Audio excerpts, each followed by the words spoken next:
ఇప్పుడే country delight యాప్ని download చేసుకోండి. Download the country delight app now.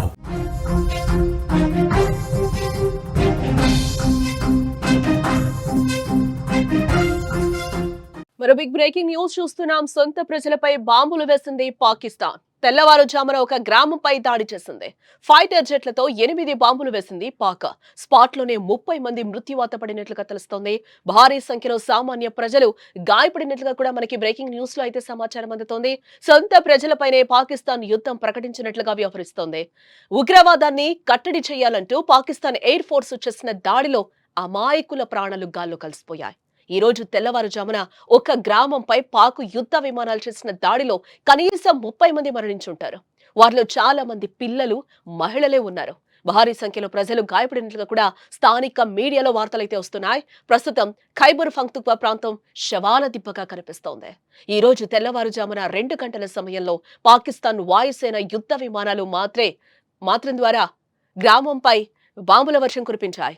Fighter జెట్లు LS-6 రకానికి చెందిన 8 బాంబులను ప్రజలపై జారవిడిచినట్లుగా తెలుస్తోంది.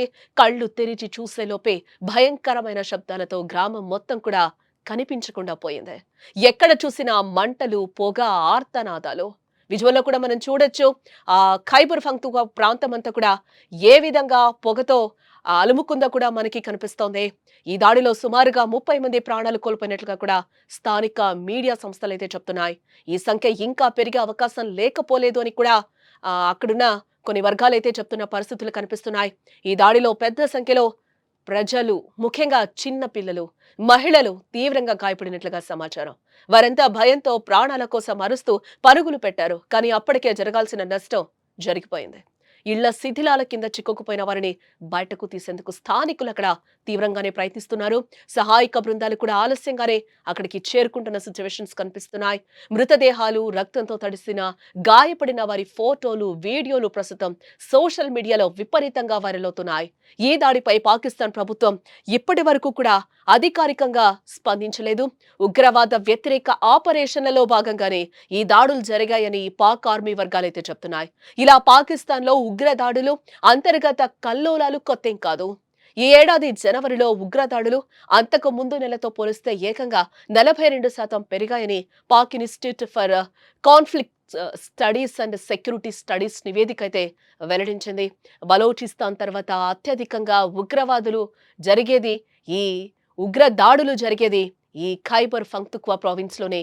ఇక్కడ తరచుగా పాకిస్తాన్ తాలిబాన్ గ్రూపులు సైనికులపై, ప్రజలపై దాడులు చేస్తూ ఉంటాయి. తరచుగా పాకిస్తాన్ తన దేశంలో పెరుగుతున్న ఉగ్రవాదాన్ని కట్టడి చెయ్యలేక చేతులెత్తేస్తోందని కూడా అంతర్జాతీయ రాజకీయ విశ్లేషకులైతే అభిప్రాయపడుతున్నారు. దీనికి తోడు దేశంలో ఆర్థిక సంక్షోభం, రాజకీయ అస్థిరత వంటి సమస్యలు కూడా పాకిస్తాన్ కుదేలవుతున్నాయి. ఇప్పుడు జరిగిన ఈ దారుణమైన దాడి ఆ దేశంలో నెలకొన్న కల్లోల పరిస్థితులకు అద్దం పడుతోందని చెప్పుకోవచ్చు.